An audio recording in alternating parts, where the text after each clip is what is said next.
You open your phone. Someone your age just made more money in a week than you've seen all year. No office, no boss, no degree, just internet. And your first thought is, this has to be fake. Sometimes it is, but not always. Because right now, quietly, without headlines or permission, money has moved. It's no longer locked inside buildings. It's flowing through screens. And most people are still standing where it used to be. So the real question isn't, can you make money online? It's, why haven't you yet? Let's break it down. A few years ago, earning money followed a very predictable path. You traded time for money, hour by hour, day by day, and the system rewarded consistency, not creativity. But the internet changed one rule. It separated effort from scale. That's the part most people miss. Because online, you can do something once and get paid for it again and again. Sounds like magic. It's not. It's distribution. One piece of content, thousands of views, one product, unlimited buyers, one skill, global demand. But before we go into how, we need to address the illusion. Because the internet is full of people selling shortcuts. Make $10,000 in 7 days, zero effort income, passive money while you sleep. Here's the uncomfortable math. Most online income is not passive. It's front-loaded. You work a lot before you earn anything. Weeks, sometimes months, with zero guarantee. That's why most people quit early. Not because it doesn't work, but because it doesn't pay fast. Now let's talk about what actually works. Start with this. Money online comes from solving problems, same as offline, just faster. And there are 3 main paths. The first is trading skills. This is the fastest entry point. No audience needed. No product. You learn something valuable. Writing, video editing, graphic design, coding. Then you sell that skill to people who need it. Simple, but not easy. Because the internet is crowded, and average work gets ignored. So the real skill isn't just editing videos, it's making videos people watch. It's not just writing, it's writing words that convert. Students have an advantage here. Time. You can spend 2-3 hours a day building a skill. Within months, you're not competing locally anymore. You're competing globally. And that's where pricing changes. $5 jobs become $50. $50 becomes $500. Same skill, different positioning. Second path, content. This is where things get interesting. You don't sell a service. You build attention. YouTube, TikTok, Instagram. It doesn't matter where. What matters is this. Can you hold someone's focus? Because attention is currency. And once you have it, you can convert it into money through ads, sponsorships, or your own products. But here's the irony. Everyone wants to be a creator. Almost no one wants to create consistently. That's the real barrier, not talent, not equipment, consistency. You post 100 times, maybe 10 do okay, maybe 1 works. That one changes everything. Third path, digital assets. This is what people call passive income, courses, ebooks, templates, apps, things you build once and sell repeatedly. Sounds perfect, and it can be. But here's the hidden mechanism. You need either an audience or a skill that solves a clear problem. Without one of those, digital products don't sell. Because the internet doesn't reward existence, it rewards usefulness. Now let's zoom out. Why does this matter in 2026? Because the cost of living is rising faster than traditional income. One job is no longer security, it's exposure, and students feel this early. You graduate, already behind, so side hustles aren't optional anymore. They're a buffer, not to get rich overnight, but to buy time, flexibility, and control.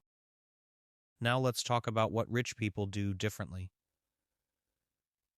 It's not just that they earn more. It's how they think about money. They don't rely on one source. They build layers, active income, then assets, then investments. Each layer reduces risk. If one fails, the others hold. Compare that to most people. One job, one paycheck, one problem away from zero. That's not a judgment, it's a structure issue. And the internet gives you tools to change that structure. But it comes with risks, scams, fake gurus, oversaturated markets, and something more subtle, burnout. Because when your phone becomes your workplace, you never really leave work. That's the trade-off nobody talks about. Freedom comes with responsibility. No boss means no safety net. So you have to be intentional. Pick one path, stick to it longer than feels comfortable. Ignore the noise. Because switching every week guarantees failure. And here's the final truth. There is no perfect method. Only leverage. Skills give you leverage. Content gives you leverage. Assets give you leverage. And the earlier you build it, the more it compounds. So the question isn't which hustle is best. It's, what are you willing to do consistently, even when no one is watching? Because that's where the money actually starts, and almost nobody stays long enough to see it. And here's where most people make a quiet mistake. They try to do all three paths at once. Learn a skill, start a YouTube channel, build a course, launch a store. It feels productive. It's actually fragmentation. Because each path has a different timeline. Skills pay faster, but cap out unless you scale. Content grows slower, but compounds harder. Assets take the longest, but can outlast you. So when you mix them too early, you dilute all of them. There's a reason people who succeed online look lucky. From the outside, it seems sudden. One viral video, one big client, one product that takes off. But what you don't see is the quiet phase. Weeks where nothing happens. Months where results don't match effort. That phase filters people out.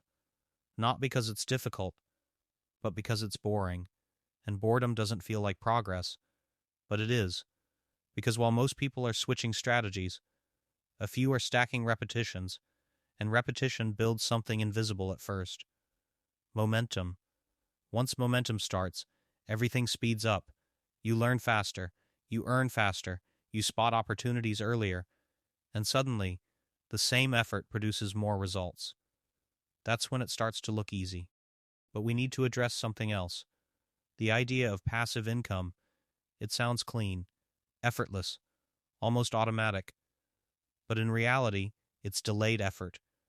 You either invest time now or money later. There's no version where you skip both. Even investors, the ones everyone points to, they're not passive in the beginning. They study. They take risks. They lose money before they make it. The difference is, they understand compounding. If you make $100 online, that's not the win. The win is what you do with that $100. Do you spend it? Or turn it into something that earns again? That's the shift. Because earning money is one skill, keeping and multiplying it is another. And this is where rich people quietly separate themselves. They don't chase income. They build systems. Systems that turn income into assets. Assets into more income. A loop. Small at first. Then difficult to stop. Now compare that to the typical online hustle cycle. You earn a little. You spend it. You start over. No loop. No compounding. Just repetition without growth. That's why some people stay stuck even while making money online. So if you're starting as a student, or even just starting from zero, the goal isn't speed. It's structure. One skill that pays. One channel that grows. One asset that compounds. Not all at once, but in sequence. Because sequence creates stability. And stability is what allows you to take bigger risks later. Now zoom out again. What happens when millions of people start earning online? The competition increases. The average quality rises. And easy money disappears. We're already seeing this. Content is more polished. Freelancers are more skilled. Audiences are harder to impress. which means the bar is moving up, and the only way to keep up is to become harder to replace. That could mean better skills, better thinking, or better understanding of people. Because at the end of all of this, money still comes from humans, their attention, their problems, their decisions. Technology just accelerates the exchange. So the real question isn't whether these methods work. They do. The question is, what happens when everyone knows them? When every student is freelancing, every creator is posting, every product is competing for attention, what will make yours matter? And more importantly, will you still be doing it? When it stops feeling new? Because that's the part nobody can automate. Not yet. AI can write faster, edit faster, even generate ideas faster. But it still depends on direction, on taste, on judgment, on knowing what actually matters and what just looks impressive. And that creates a strange situation. The tools are getting better, while the gap between people is getting wider. Average work is easier than ever to produce, which means it's easier than ever to ignore. So the advantage shifts from doing the work to deciding what work is worth doing. That's a different game, and most people are still playing the old one. They're asking, what should I start? Instead of asking, what will still work in a year? Because trends move fast, but principles don't. People will always pay for saving time, making money, reducing stress, or increasing status.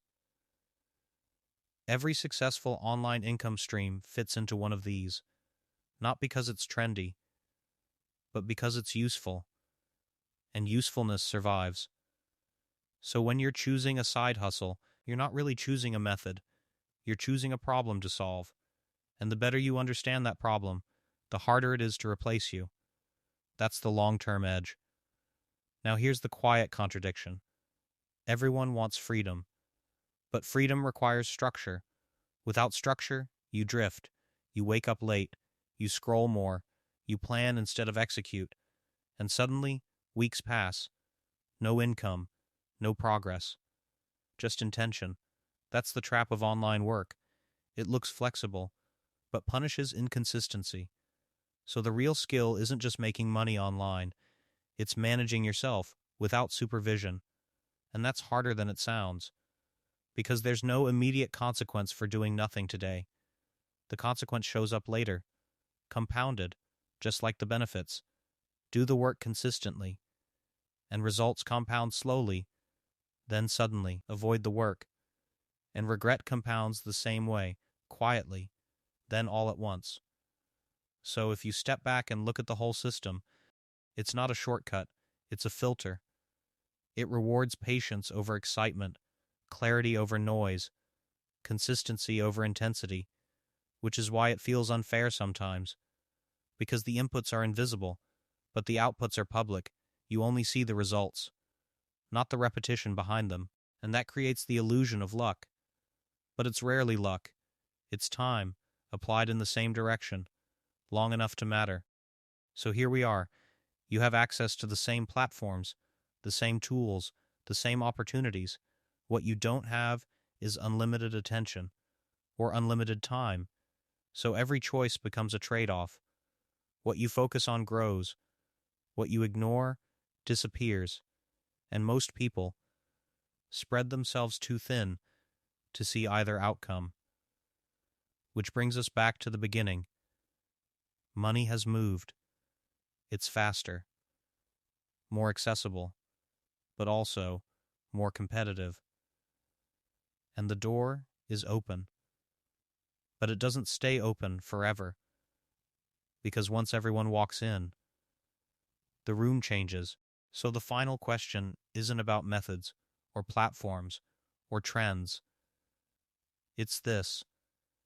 In a world where anyone can start, and almost everyone quits, what happens if you don't?